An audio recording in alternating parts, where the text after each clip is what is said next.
Life can change in an instant. For many wheelchair users, the struggle to push forward is a daily challenge. After years of development and countless prototypes, we created Rib Grips, the revolutionary wheelchair hand rim covers with built-in ribs for ultimate grip and comfort. No more slick surfaces, no more heat burns, just pure, reliable grip. Rib Grips, empowering you to push forward with ease. Rib Grips, get a grip on your freedom. Discover the difference. Visit ribgrips.com and use promo code GRIP today. You just found the perfect product that helps with staying cool during hot summer runs. No more gross warm water. Stay cool with this product from Gear Handle. This hydration tube cover helps keep your water cool and easily accessible. Stay hydrated during those long summer runs or even delay from freezing in the winter. Plus, they're compatible with various brands of water bladders and come in various colors. Visit gearhandle.com and use promo code H2O today. Coming up on the Payoff, I've got a superstar for you. You have been warned.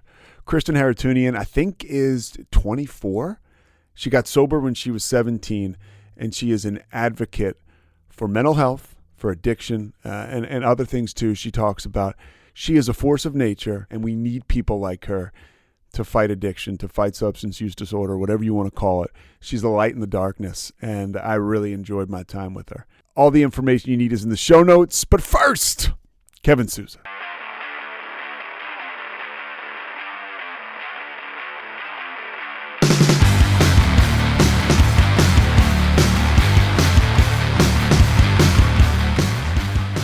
I used to do these mostly audio because, I don't know, it was something about like the anonymity or like, you know, Sure. I thought that was pretty cool, but it's way better to see people. No, I 100% agree. I mean, the next best thing would be seeing you in person. Yeah. But I don't know if I could book a flight to Texas in under 48 hours. Well, you said your brother's in Houston, right? Yes. Okay. Yes. Mm-hmm. And where are you right now? Are you in Manayunk? Is that your place? Yes. Yes. My little 400 square foot apartment. Well, hey, it looks that the I exposed paid too much for. the exposed brick is pretty nice. It looks good. Oh, it's a great background. Oh, yeah. It really is. Do you end up doing like a ton of Zooms from there? During the pandemic, definitely. I mean, it was like, so what I've sort of configured this setup. So I like dragged my vanity from my bedroom into my living room. And, you know, I have like the little ring light. And what I would usually do is put my setup here, talk to the kids. And it was tough because like of HIPAA, like most of the time I wouldn't be able to see them. So I'd be like basically talking to myself for like an hour plus. And hopefully I would get some sort of question or feedback or what have you. Do you know, I spoke, it's funny, our mutual friend, Tim Brooks, I talked to him about, I spoke to a grade school over Zoom. And he was like, dude, sometimes, because I was like, how do you do this? This was like towards like the beginning, earlier part of the pandemic. He's like, sometimes I'll put like a piece of paper over my screen just so I don't have to look at myself the whole time. Right. Yeah. Right. That's like the toughest part. It's like, I have to like, because like when I'm in like a live audience, like I can feel the energy, I can see the facial expressions, like I got to walk around on a stage. And like when I'm here, like I don't really like to like do my thing if I'm sitting, because as you can, I'm like already talking with my hands. Yeah. I'm a big that's what I do. Yeah, I'll be sitting with somebody and I'll be talking and I'll see they start to look at my hands. I'm like, oh wow, I'm getting a lot of mileage out of these guys. Right. So this is how this will work. I'll do an intro, and then we'll just go right into this conversation. Love it. Yeah. So if you're ready to roll, let me make sure. Yeah. I have. Hey, Mike, battery. is my sound all right? I feel like I'm a little low, but that's probably on my end. Yeah, you got a good setup. I'm good to going. go. Yeah. Thanks. Can you hear me okay? Can you see me okay? Yeah. Hear you great. See you Okay. great. Yeah. All right. So I want to talk about how I first discovered you. Let's say I was just, mind-numbing scrolling through Instagram, and I was captivated by you or the Philadelphia Phillies decided to do a strikeout for stigma. I guess they did a series of nights, and you spoke at one of the nights, and it was just riveting. I mean, here you are. You're obviously a fresh face to put on this recovery, right? And Sure. you you have great energy, and there you were, just very articulate and carrying a message of hope and recovery.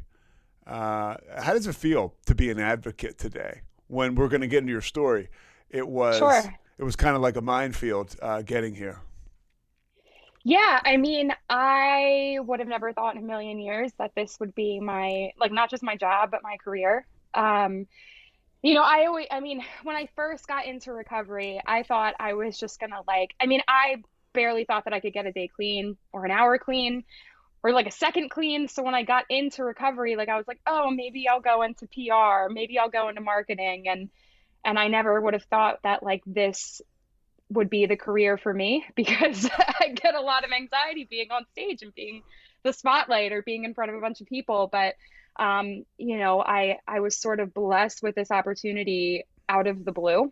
And once I knew, I knew. What was your, we talk about some of the highs. What was like the lowest of the low for you when you had to, or for me, I never really decided to stop. I had a guy tell me that I needed to go to rehab, and it was like, I don't know. I just said yes. But it wasn't like my decision, but you know what I mean? Like it wasn't, I don't know, it wasn't conscious per se. So what was it like for you?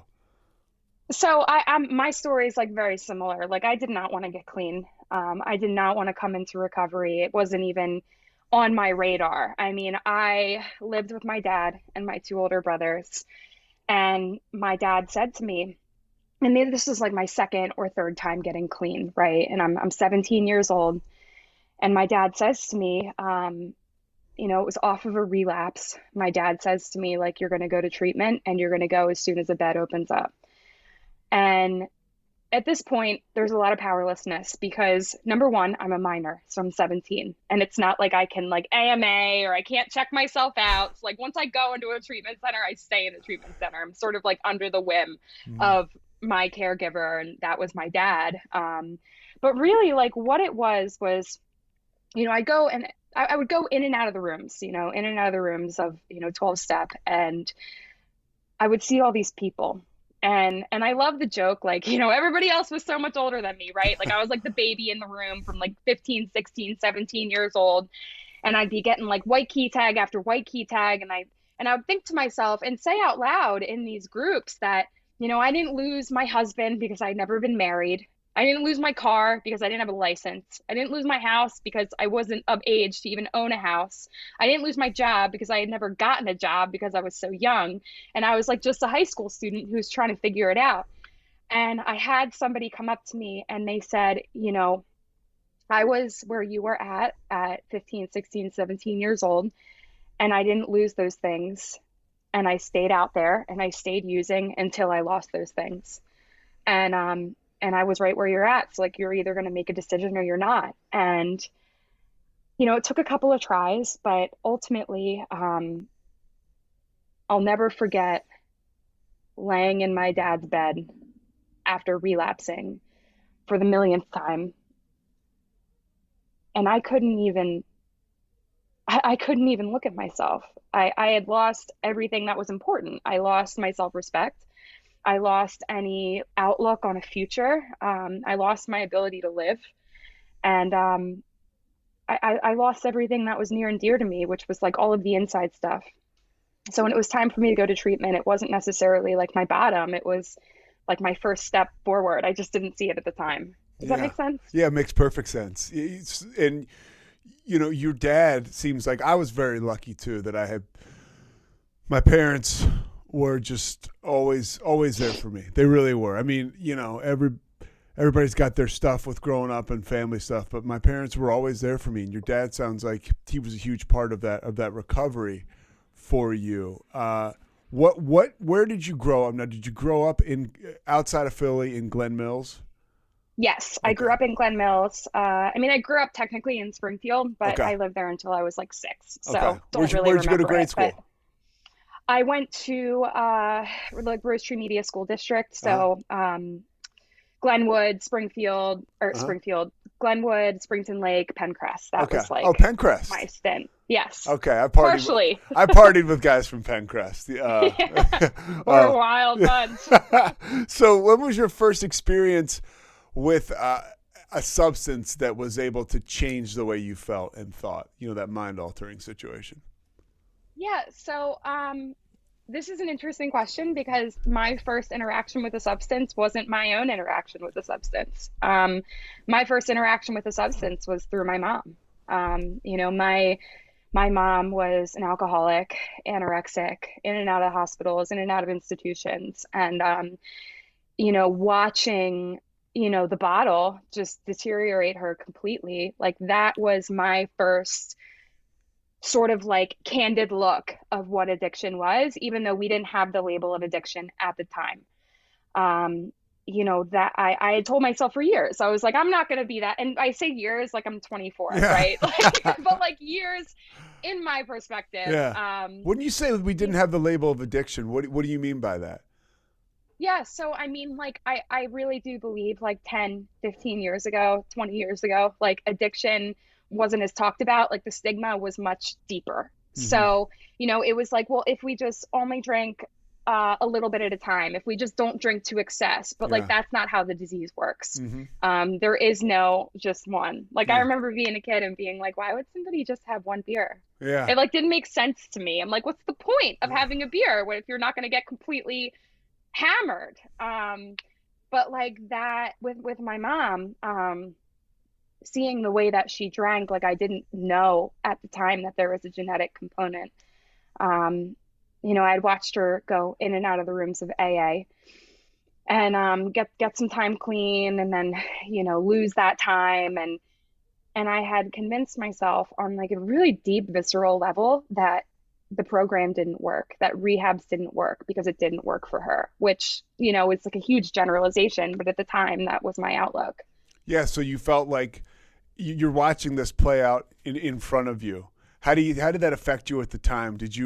Is that why you think you started to use and drink, or was it just other things where it just came into your life?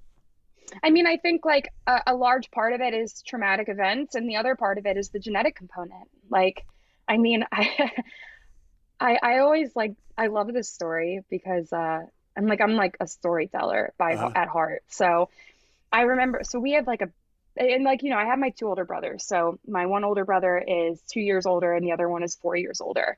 And we had this basketball court in our driveway, and not court, like the net. Yeah. So we had the basketball net in the driveway, and I'm like learning how to shoot hoops, right? And I suck. I'm no good. Like it's like 15, 20, 30 shots, all misses. And I'm like really trying for this 3-point shot. Like I'm like, I can do it. I got it.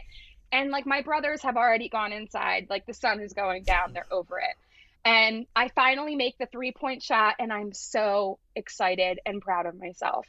So I go into the kitchen and I get like a can of whipped cream, and I'm like, I deserve a reward. So like I put a little bit on my finger and I eat it. And I'm like, okay, like one more. And then I go as far as to putting the can back in the fridge, closing the fridge, walking out of the kitchen upstairs to going all the way downstairs, coming back, opening up to the fridge. And like I finished, it was a brand new can of whipped cream. Like I finished it.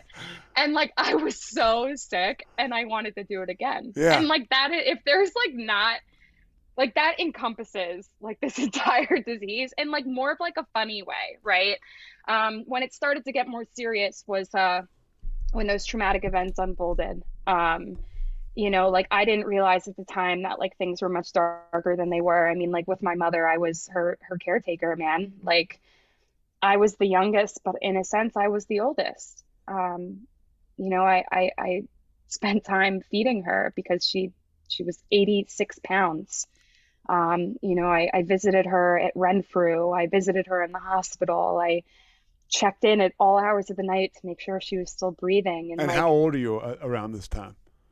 8, 7. We'll get back to this conversation in a second, but right now, a word from our sponsors. From the host of the popular podcast, The Only One in the Room, Stash by Laura Cathcart Robbins is a propulsive and vivid memoir about the journey to sobriety and self-love amidst addiction, privilege, racism, and self-sabotage. Best-selling author Holly Whitaker calls it an irresistibly delicious story. And MacArthur Foundation fellow and best-selling author Kiese Lehman says Stash is emotionally riveting. Buy Stash by Laura Cathcart Robbins now, wherever books are sold. And like my dad had this great job that brought, he was the financial provider. So like he traveled the world ultimately for a week and a half at a time. And what did your dad do? Can you say that? He worked for this company called what was it at the time? He was an executive at some company, a Fortune 500 company, and he traveled. And like that was his way of like keeping the family afloat. It was something that we didn't necessarily talk about outside of that household because, we lived in like upper middle class Glen Mills and we had a beautiful house and the 2 pugs and, it was like, we had this life and I came home from school and it was like, okay, time to take off the student hat and put on the mother hat. I mean, that's really what it looked like.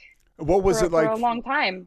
So what kind of drugs or was your mom doing? Or was it just drinking and Yep, just drinking, okay.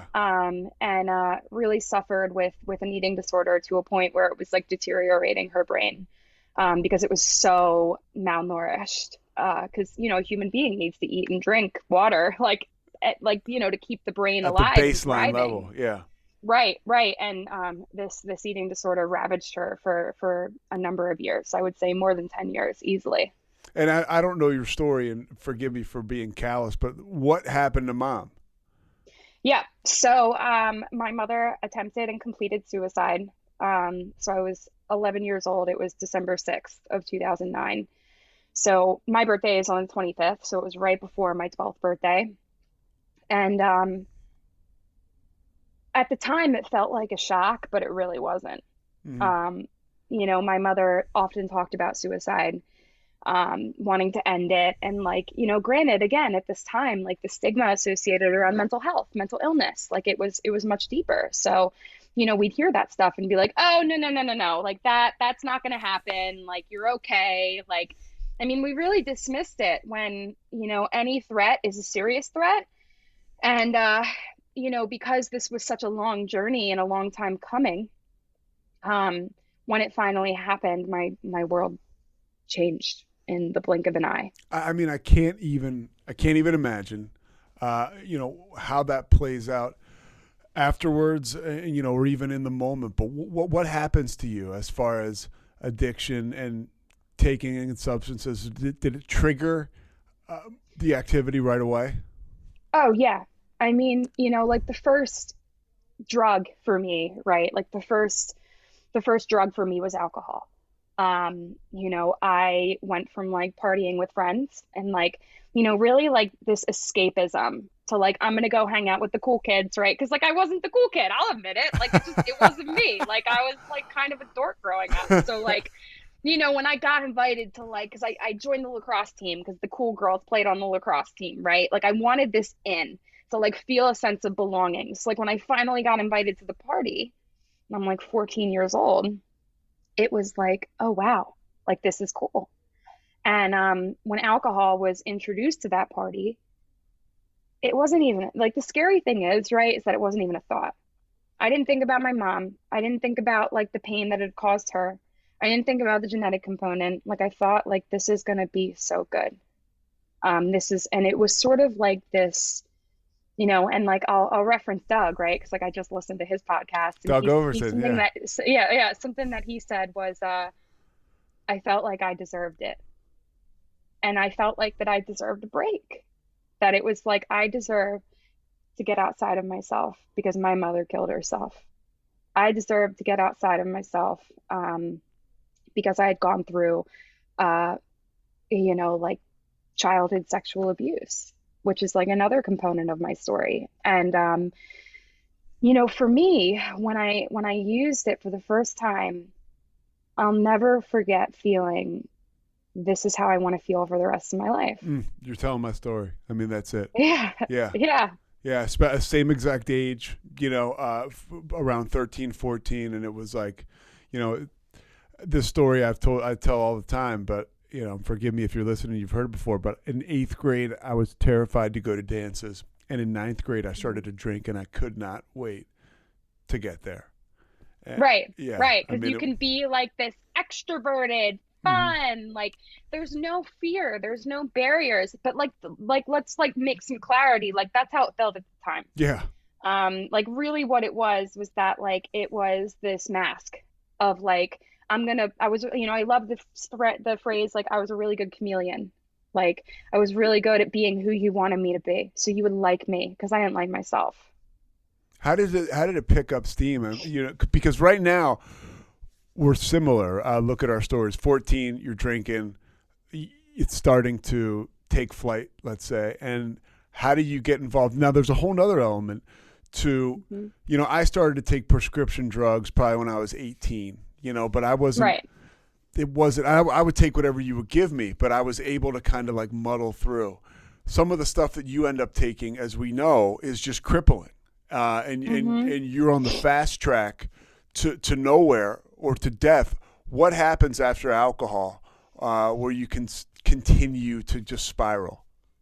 Right. I mean, like my progression of my disease was much faster. Over the course of 5 years, 14, 15, 16, 17, like 3 years, 4 years, like it wasn't even that long in the grand scheme of things. But, went from like, I love this, I love drinking to, marijuana is introduced to me. Same feeling. I was like out on a creek with like a good friend of mine, and we smoked weed, and I smoked weed for the first time, and I was like, I want to feel this way for the rest of my life. Yes. And like the thing is that it was never enough. And I didn't see that at the time. Like it was just like I didn't want to feel the way that I felt. I didn't want to go through grief. I didn't want to go through having to look at myself in the mirror. And like, as like as our addiction progresses, like the harm that we cause others also enhances. Yeah. Stealing from my dad, like taking money out of his wallet, like threatening my brothers for money, like, because like I didn't have a job. I was 15. So, it went very quickly from like drinking at parties and smoking weed on the weekends to like watching some stupid TV show on a Tuesday night and like taking a shot every time they said the word you know what I mean? Yeah. It's like what is my life? But you really turn a corner as an alcoholic or an addict when you're a kid and you realize there's alcohol at the house that I can access and drink, and I can do this now on a Tuesday, like you said, right, or a Wednesday. To me, that's when the wheels really started to come off, even though maybe on the outside I sort of kept it together. But mentally I was like, whoa, you're telling me I can do this all the time. Right. And it was like sort of like Pandora's box opening. Like, okay, like nobody's, and my thought process was like, who's going to fault me? Who's going to tell me that I shouldn't? Because of all the trauma if I tell them all the things that I went through, they'll be like, damn, okay, Chris, like I got no room to talk. Yeah. Like just like a fast forward. Did you always still have like this real charismatic personality and like that great smile? Were you able to like really, so on the outside, was the con like working out for you? Yeah. I could talk my way out of anything. Like, you talk about like those deep, dark moments, right? And like, I'll never forget, I was threatening my dad for money. And I said like, Dad, I'm going to kill myself if you don't give me like $300. Like, it was sick, right? But like, this is like diseased active addiction, Kristen. And I'll never forget like my father calling the police.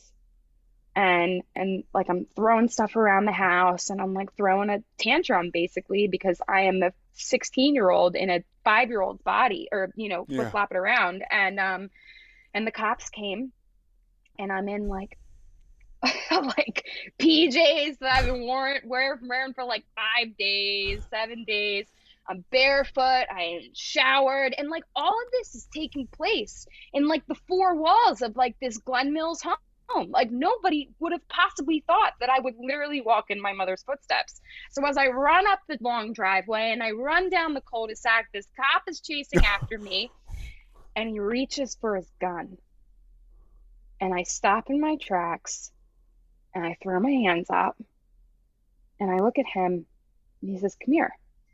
And I walk towards him and he says, I'm going to give you two options. You're either going to come with me and we're going to take you to Crozier.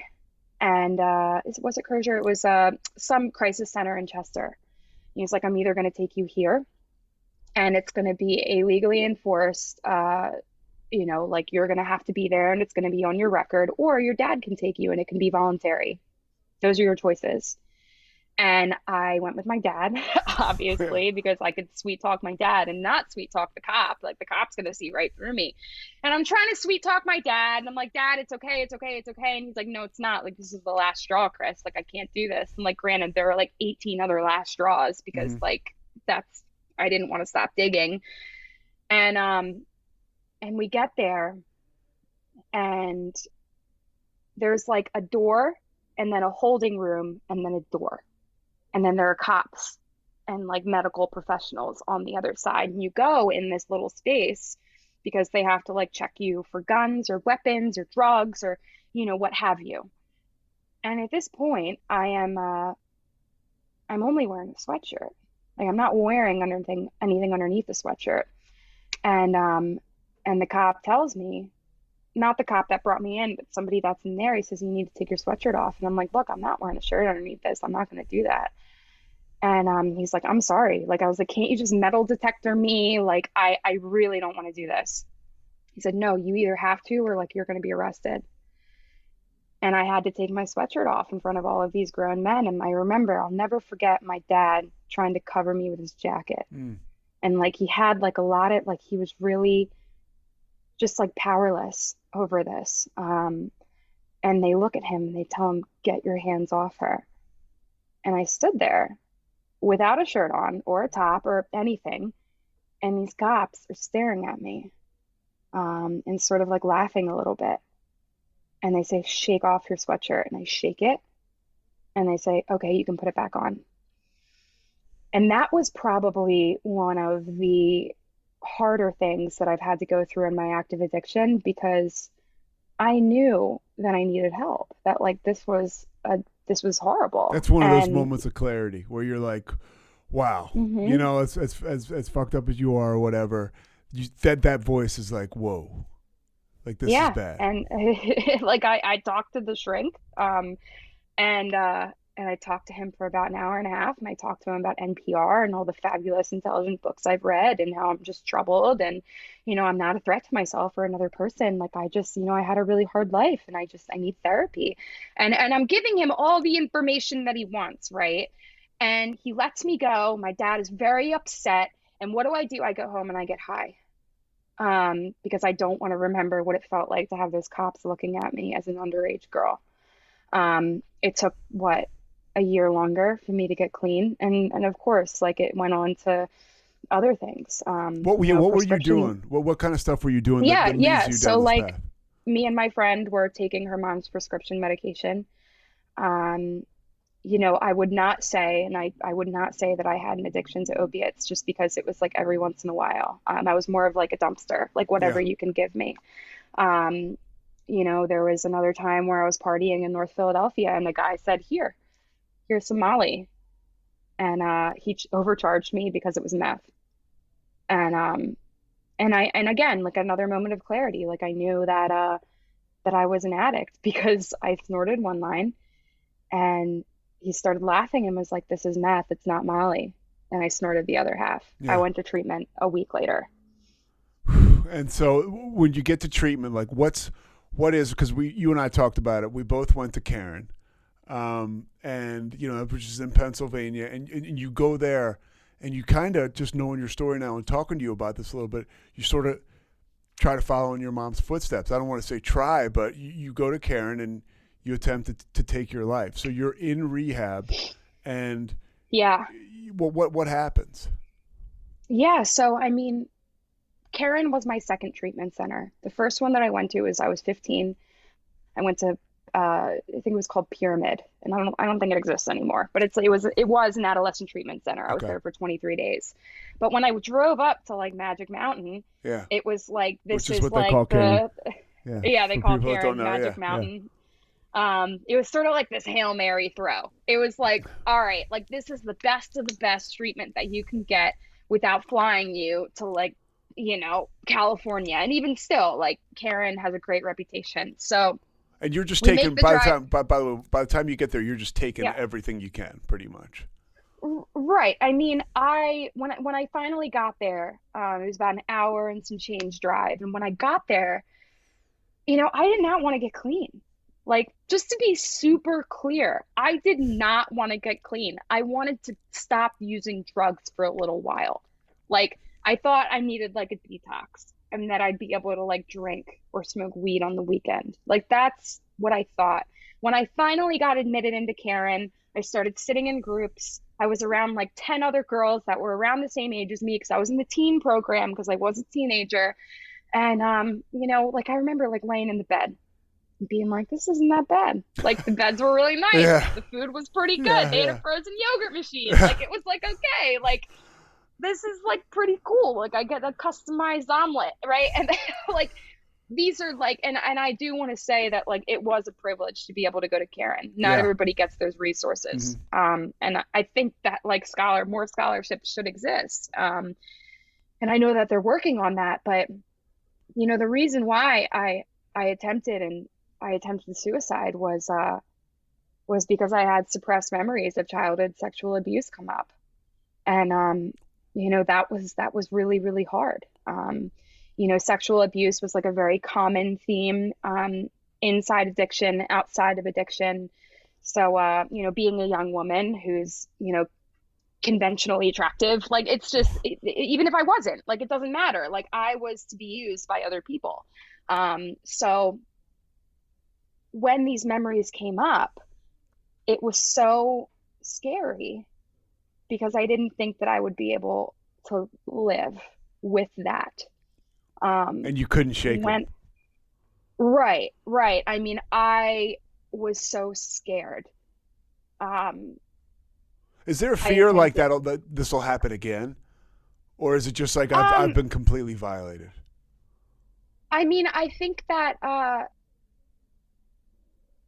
it was such a shock because, I mean, any form of sexual assault is a shock, whether you believe it right after it happens or you believe it 20 years later. It's a shock to the system because something has been taken away from you non-consensually. Feelings are involved that you thought that you would never feel. So, that's the beauty of like therapy and 12-step and, like being honest and open about it. Like the only reason why I'm honest and open about it with you, I mean, like right before this podcast, I was thinking to myself, like, am I going to talk about that? And I sat there and I was like, why not? You know what I mean? Like, what's the harm? Like, yeah. It's like, because I know I'm not the only one. Oh, no. All you can do is help people. I mean, hopefully there's people listening to Right. this right now and being like, oh, my gosh, she can talk about it. I can, too. Because the thing about when you're in addiction with me, all those feelings I had of anxiety or shame, whatever, I drank and used on them. So for people that don't know, at least for me, and I can relate to you, when you get to rehab, all this stuff starts to come up. So you're sober. Right. And you're starting to have these emotions about, oh my gosh, like this is me. Right. Well, I used because I didn't like the way that I felt. Yeah. I didn't like myself. So when I was in treatment, it was like, I sort of love that, I was like raw dogging reality. You know what I mean? Like it was like, okay, like. Were you able to find the gear to talk about this stuff? Yeah. I mean, look, like it took some time. It took some time. I attempted suicide by breaking a coffee pot and slitting my wrist down and across. I ran out into the street, into the parking lot. I was bleeding out. I was like near death. And a counselor, and she's like, I see her every year because like I come up to Karen and like I talk to the people, and she wrapped her jacket around my arm and stopped the bleeding, and an ambulance came and took me. And I love her. I do. Like she saved my life. And if we're talking about like, I mean, there's so many bottoms, but like if we're really talking about that one, it was like I knew that like I'm either gonna like move forward or I'm gonna die. Like, I mean, and I really didn't want to die. I just didn't want to feel the way that I was feeling. You know what I mean? Yeah. When do you start? So when do you start? I totally know what you mean. When do you Yeah. start to get that feeling? Because now, again, you're sitting in front of me and you're on fire. How do you, at what point do you turn the corner and you say, fuck it, I'm all in. I'm going to start talking about this stuff? Because the moment I started to talk about those secrets and those deep fears and that shame, I did start to feel better. Was there? Right. Yeah. I mean, the moment that I really started honestly and openly talking about it and like really telling the truth, like not, oh, this might have happened, excuse me, or like, It's oh, not like, funny, but you hear that people you are like know, halfway at a lot, right? Yeah. right, right. And like, it was like half measures availed us, right? Like, Mhm. that's like a saying. And I really started talking about it when I would hear other people talk about it in our groups. Like I was transferred to another treatment center up in Illinois. So like I did a total of like 5.5 months of treatment. Mhm. When I went up to this treatment in Illinois, it was Timberline Knolls, and it was for people that had experienced trauma or self-harming, which was like my bag too, and an eating disorder, which was also my bag. So I had sort of like this plethora of stuff. And when we would sit in groups, and there would be the girl that would talk about like her uncle, you know, molesting her, or, you know, the girl that said like, you know, my dad abused me and beat me. It was like, I might not necessarily relate to those exact experiences, but I know what it feels like to have your body respond in a way and your mind respond differently, and that shame and that guilt. Because the thing about shame is that it keeps us from talking. So if they were able to talk so bravely about this, maybe I would too. And I'll never forget putting my hand up and saying those words, that I am a survivor of, you know, sexual assault, and really like sharing my story and having people nod and like believe me. I think that was my biggest fear, that people wouldn't believe me. So when they finally did, it was like, oh my God, Yeah. like this is amazing. It was again like one very, very, very small step. And but you're in treatment in Illinois, and do you not? There's no other slip after that. No more drugs. No more alcohol. No, my clean date's February 10th, 2015. And so Um, when do you get? So you get out, and what happens next? You went to Bridgeway, which you and I were talking yesterday. Is a high yeah. school. It's a sober high school, and I see you get that huge smile hmm when we even say the word or the name. No, did you go into Bridgeway right away, or was there time in between? Because I was like So I you, got, I being institutionalized was like the best thing that ever happened to me. oh my God. I Yeah. mean, incredible. Like, and at the time I'm like, oh, like I'm gonna have to repeat my junior year, but it's like I gave up 6 months of my life for the rest of my life. Yes. Like, Yeah. it's a no brainer, Yeah. no brainer. So I got back in the summer. It was time. I mean, my high school was very polite in the fact that they were like, you should probably go somewhere And this is else. Pencrest. Yeah, Okay. they were like, you're not thriving here. We're not going to expel you, but like, Uh-huh. you got to figure it out. So like, Karen suggested the Bridgeway School, and it was the best thing for me, man, because like I would have never been able to get clean sitting next to my drug dealer first period in math class. Yeah. Like it's not possible. So when I got into Bridgeway, which is it's the first recovery high school in Pennsylvania.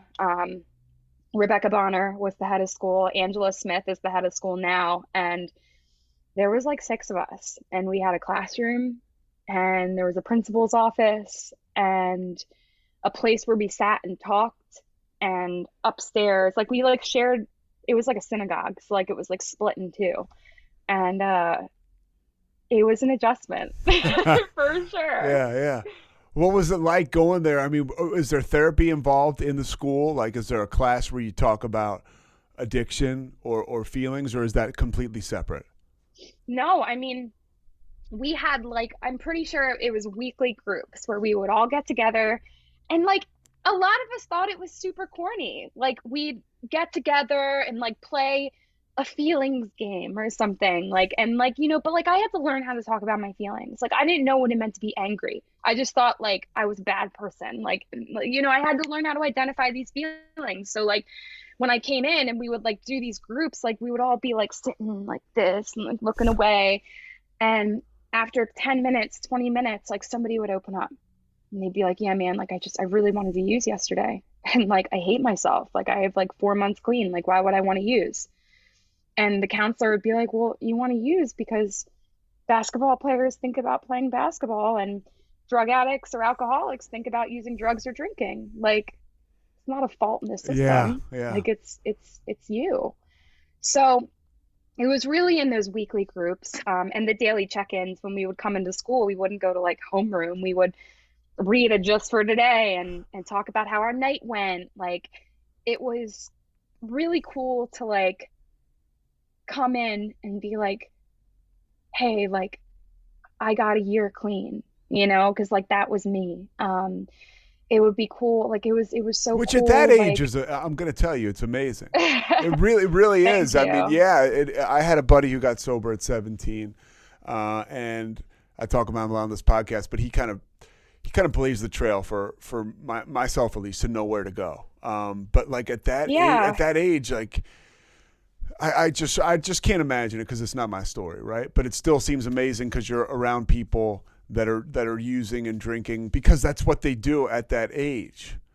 I mean, that's it's just hard it. to decipher. Yes. It's hard to figure out like what is what, like what's like the chicken or the egg, like, Yeah. like what comes first. And How did you do socially? Like as far as you're going to the Bridgeway school and how careful are you about integration back into society? well, so like I deleted all my social media. I changed my phone number. I got a new phone. Like, See, I did this like is all the real things deal that I shit. was- This is honestly, Right. it seems extreme. Like even me now, I'm like, oh God, you deleted social Right. media. I don't want to change my phone number. Phone number. But we're talking life or death. I didn't have a phone for the longest time when I first got sober because it was advised that I believe it. don't. It was advised that I don't. And all those things, like I said yes to going to a recovery house and all that stuff that, by the way, sometimes today I like to think I'm cured and I don't have to say yes to any of that stuff anymore, like the little things that we do when we're sober to just stay true to the program. But I was ready then, I was a clean slate, and that sounds like that's exactly what you did. Where did you find the ability to do that? Was it desperation, or was it you were following suggestions? I mean, I really think like there was something inside of me that was like, everything that you've done hasn't worked. The drugs didn't work. The alcohol didn't work. The self-harm didn't work. Like the not talking about it didn't work. Like all of my best decisions wound me up in a chair on a Tuesday night in a meeting. You know what I mean? Like that's where my life brought me. So like, what did I have to lose? I told myself for years I was going to die before 18. Like that was like my day. That was my year. So like, what did I have to lose? Like if it worked, cool. If it didn't work, cool. But I think like what my biggest fear was, if I put my whole ass into it and it didn't work, then I would truly be a failure. Right. So did that keep you from diving all in for a while, like that fear of failure? Yeah. It was like, I don't want to, what if it doesn't work for me? And, it's a perfect program for imperfect people. Like I went to meetings. I still go to meetings, like 3 meetings a week. I'm going to a meeting tonight with my sponsor. Like it's a part of my life now. It is. I mean, my life is built around this, but like, man, like when I was in high school, it was hard, man. Like anybody that's new to sobriety, like it's hard because you have been doing something the same way for so many years, and like you have to change your entire life based off of the suggestion of basically strangers. Yeah. Like you have to put blind faith in like this person. Yeah, and you do have to be at a point where you're kind of beaten into that state, right? Where you're ready to be like, okay, what do you have? I was very desperate. Yeah. I was very desperate. Me too. A gift of desperation, and not everybody gets to the point, Kristen, right, where we got to change our phone numbers or whatever, but I did, and so did you. Yeah. And that's our story. When does it become clear to you that you're going to be an advocate, or that because you're going to meetings now and it's starting to work? And I want to get into what you do, speaking to schools. Yeah. Because it's such an apt time for somebody like you to come along. Look, we need people like you. And when do you get that fire in your belly at such a young age that I want to carry this message? Yeah. So, you know, just to tell a very quick story. Yeah, you're a storyteller. Let's go. I want to hear. Yeah, Yeah. it's my job. When I went to the Bridgeway School, Rebecca Bonner was the head of school, and she said, "How would you like to not go to school today?" And I was like, "I would love that." And she was like, "Why don't you go into Philadelphia?" I cannot recall where, but she was like, "Why don't you go into Philadelphia? And I want you to speak on this panel." And like at this point, I have no experience. I don't know what I'm doing. So How I'm long like, were you sober okay, for at that sure. time? I had to have been 18 at this point. Okay. Maybe a year, maybe a little bit less. So I speak on this, I go to this panel, I sit there, and I'm like talking about medical marijuana, which like I had no business talking about. Like I was not like she told me she just wanted me to talk about the Bridgeway School. Like just go there because you are the person in the school that has the most clean time. So you're the chosen one. So I go and I speak on this panel about the Bridgeway School, and this guy comes up to me and he's speaking on the panel with me. And little did I know, like I'm speaking with like two like Mayor Michael Nutter and his wife like at the time, and I have no idea what I'm doing. He's the So mayor of Philly. Wow. yeah. So like I'm like, all right, nice to meet you, like whatever. And which later on I'm like, like it was me when I spoke to like Michael Bloomberg like a year later, right? I didn't know who he was. Wow. I like had no idea. And they're like, you spoke to former Mayor Michael Bloomberg, who's giving $50 million to the United States for the opioid epidemic. Thanks for speaking. And I was like, that's who that was? Like, and it was him and Tom Wolfe. Like, wow. but that's like. So that's the mayor of New York City and the governor of Pennsylvania you're talking to, right? Yeah, right. Yeah. There's a picture in the Inquirer somewhere. I'll have to forward it to you. Yeah. But it was like basically the guy that I spoke on the panel with, he worked for Minding Your Mind, and Minding Your Mind is the organization I work for now. And he said, "How would you like to speak for Minding Your Mind when you graduate high school?" And I was like, "Okay, bet." And I graduated high school and I applied to Penn State and I got into Penn State, and I went to the branch campus, Brandywine, and when I wasn't in class, I was speaking. And I went through 6 months of training. And what kind of training? It was like how to be an effective public speaker. I mean, there's some natural it worked for me. Yeah. Like I am blessed to be articulate sometimes. Not all the time. Yeah. But we went through like how to say things, right? So like usually when we talk about suicide, because their mission is to reduce the stigma associated around mental health. But for me, I talk about mental health and addiction. When we talk about suicide, people usually say they commit suicide. Like Suzanne Harootunian committed suicide. Commit has such a negative connotation, like you commit a crime or like you're in trouble or you're bad. So we say attempt and complete. So there's not that negative connotation. It seems like such a small thing, but in the grand scheme of things, like the way that we talk it's a lot more than just a couple of words. Yeah, when you said that, we were talking earlier, it grabbed me.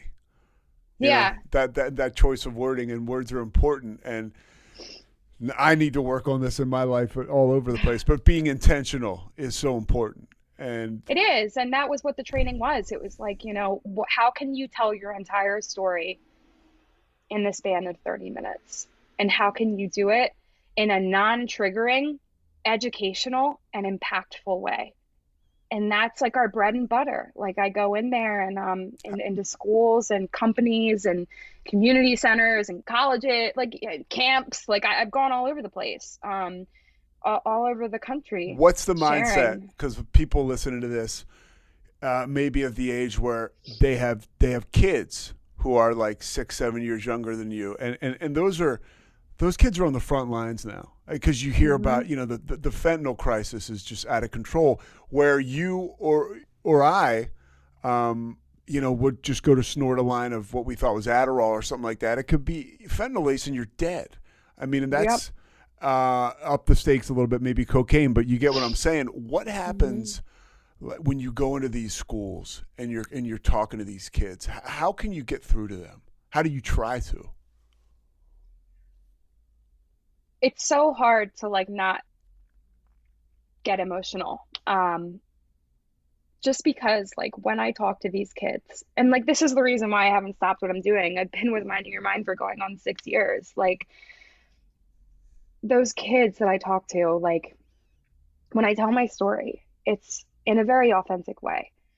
You know, there of course there are like stats and facts and stuff, but it's very minimal. It's you know, telling my life and being vulnerable and being honest and like showing people like what my darkest days were, and then wrapping up the story with like that, like we get better. It gets better. You know, when I show them pictures of my dog, or I show them pictures of me hiking, or that I live in an apartment in Manayunk that I pay for, that like I have this cool job, but like most importantly, like I don't want to die today. And like it's because of therapy. It's because of positive coping skills. It's because I asked for help, or help was given to me. And you know, like teaching kids the warning signs through my own personal experience, like it makes it real. Like we had Dare come in when I was a kid, and like I was like, psh, that's not going to be me. Yeah. And like that was me. And like, you know, when there's like 5 or 6 kids that are waiting in line to talk to you and to say, you know, my parents just got divorced. They just announced they're getting divorced yesterday, and I really needed to hear this. You know, that is the line between that kid going to grab a bottle for the first time and hearing something else, and maybe practicing yoga or writing about their feelings instead. Like that is the line, and it's such a fine line. You know, the kid that says like, you know, my parents, they don't think mental illness is real. Like parents model how they model the behavior for the kids. So if your parent is talking about their feelings and talking about, hey, I had a really bad day today, but I'm gonna sit in my room and journal for a little bit, what is the kid gonna do? The kid is gonna model that behavior, hopefully. So I mean, it's like the very first question that you asked was like, you know, what is it like being an advocate? It is by far the best thing that I have ever done in my life. And you keep besides getting clean. Yeah. But you keep doing it. A couple more things before I let you go. You go into parts of the city of Philadelphia. We talked about Kensington, which is just for people who listen in other parts of the country. It's I don't know. How would you describe Kensington? I mean, what do they call it? The heroin capital of the world. I mean, it's like it looks like as out of a zombie movie. You know, one of my first times going to Kensington, like I remember I was on the phone with my girl Ashley, like my very best friend, and I was like turning off into the what is it? Like there's an exit that like brings you right to K&A. Uh-huh. And you know, I never used in Kensington, like that wasn't my story, but like I know a lot of people that have, and like it's like 8 a.m, right? Like I'm going to like talk to these 4th graders. No, they were 3rd graders. I was going to talk to these 3rd graders, and there are people walking openly in the street, just nodding out and out of their minds. I didn't want to get out of my car, you know, like not because I was afraid of them, but because like, you know, there's a big part of me that still exists where I just want to like get up and leave and run. But like, yeah. I went back into that. I went into that school because like that very well might be some kid's parent. You know what I mean? Like, who knows? And like, I remember speaking to this school, and like, it was a classroom of like 3rd graders. And they were like, do your presentation as if you're talking to 18-year-olds. And I was like, okay, like whatever you say. And I did it. And the kids were dead silent. And I was like, oh no, like these poor kids, like I said too much. And I'm packing up my stuff. I'm getting ready to go. And the teacher says like, hey, Chris, like, can you come here a second? And I'm like, oh man, this isn't good. And she's like, why don't you come into this other classroom with me? And all the kids are sitting there. And she looks over at them and she's like, okay, go ahead. And they all shoot their hands up.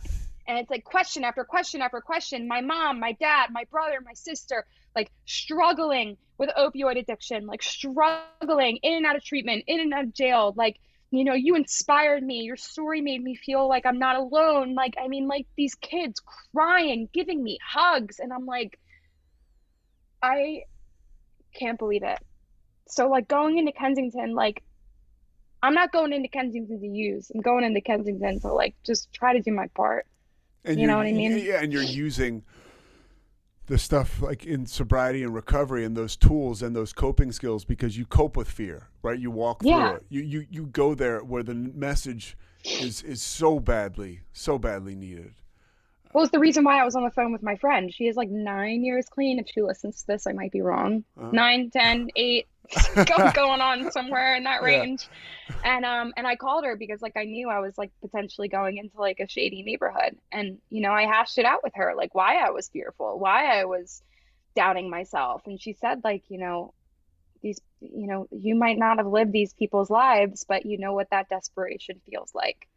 And that's what you do. That's it. Yeah, but you talk to other people in the program that can help you through that. All right, so the last thing, when I saw you, it was you're at Citizens Bank Park before the Phillies game. I mean, you're speaking now at a major league. You really are flirting with and you've gone to great heights. And you're helping people while you're doing it. But I got to imagine as a young girl who grew up in Philly. And there you are sitting there in front of the media at Citizens Bank Park, and you're owning shit. Right? I mean, really. I mean, that was like, and I'll put that Instagram clip on here. But that is like, what is there a moment there where you're like, wow, I'm doing good work? I mean, you got to stay humble, but at the same time, there's got to be moments of great gratitude. That moment was like, ah! It was like, oh my God, like I cannot believe this because like Minding Your Mind like set this up, right? So like Minding Your Mind has a partnership with the Philadelphia Phillies called Strike Out the Stigma. So like they have Minding Your Mind speakers that speak alongside with other speakers on this panel. I was just like the chosen one of the month, right? So like we have like amazing speakers that all talk about different things. But like when I sat on that panel and like, I just like couldn't believe it. Like, I mean, like from the girl that was sitting in that hospital bed with like 15, 20 stitches in her arm that just prayed for death is now sitting in Citizens Bank Park sharing her story to a bunch of people that want to hear it. It was just like, I mean, like I tried to stay humble, but like I told them, I was like, you need to take a picture of me with my hands up like this. And just like, that's what needs to happen because like, recovery's fun. Yes. Like, we should be able to have fun in here. Like I went to the game with my partner, Tim, afterwards, and it was great. Like, and I love partnerships like that, man. Like, I do want to say, like, before we sort of close it out here, like, yo, if you want me to speak, like, you hit me up. you hit up Minding Your Mind. And I'm here for it because, this is what it's all about. What do you tell somebody, a young girl or a guy that comes in and asks you, I can't stop. How do I stop? How do I get a day? What do you tell them? What I usually ask them, I like challenge them a little bit. And I'll say, what have you done to stop? What have you tried? And most of the time, the answer that I get from the kids is like, oh, well, I tried going and I saw this one therapist and I saw him for a couple of weeks or a couple of months. I tried to stop on my own. And I would say, have you let anybody know that there's a problem or that you're struggling? And they'll say, no, because I got it under control. And I'll say, well, if you have it under control, then why are you standing here talking to me? Why didn't you just go back to class? And it's in those moments where like I give them a moment to reflect. And then I ask them, can I walk you to the counseling office? Can we sit and talk with them? And although my job is done, right? Like I can get up and go and drive home and like go to Wawa or whatever. Like I sit in the counseling office with them and like we talk about like what's going on because like the first step, like we talked about way in the beginning, is that honesty. Like nobody can help me unless they know where I'm at. And usually that first step is like one of many, like I've said 1,000 times, but I tell them like the more honest that you are, the better. And a lot of it is just like maybe somebody else knows something that you don't. You're unbelievable, Kristen. You're a superstar. I really cannot thank you enough. I can't thank you enough. Yeah. This is like such a privilege and an honor. And, you know, I hope to meet you in person one day. For sure. Yeah. It's funny. I talk with Eric Blindenbacher at Synergy, and I might go back and over Christmas talk to the kids. So I'll let you know. Love it. Yeah, Love you're the about best. I mean, literally. Anything else people need to know about you? I'll put your website and stuff in the show notes. No, I mean, feel free to reach out. When's the book coming out? I mean, geez, let's go. I'm writing a book currently. Are secretly. you? Yeah, I'm telling you. I'm telling you. It's great stuff, and it radiates off you. And this war on drugs, for lack of a better term, against substance abuse disorder, addiction, whatever you want to call it, we need people like you. And I need people like you to just keep me sober, because now I went to a meeting before this, and I feel much better about myself than I did at 10 o'clock a.m. Central Time. I feel pretty damn good now. And it's through a meeting and talking to people like you, and it's kind of what it's all about. That's right. Yeah. I do the same things today that I did like 7 and some change years ago. Nothing's changed except life circumstances. So, and they've gotten a heck of a lot better. So. Thanks so much for listening to The Payoff with Pete. Once again, I'm Pete Souza. And of course, we are part of the Rogue Media Network. All kinds of good podcasts you can find at roguemedianetwork.com. And of course, you can find this podcast and all those other ones wherever you get your podcasts, iTunes, Spotify, other spots like that.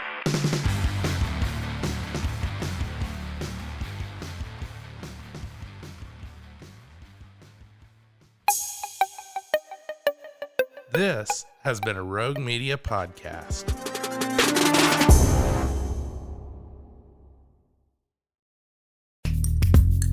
Are you a podcaster? Let's talk podcast hosting. Are you tired of your current podcast host? Need real support in a community that gets it? At Rogue Media Network, we offer top-tier podcast hosting services to help you thrive. From hosting and distribution to dedicated support, we've got you covered. Starting as low as $25 a month. Join our community of passionate podcasters today. Contact us at hello@roguemedianetwork.com.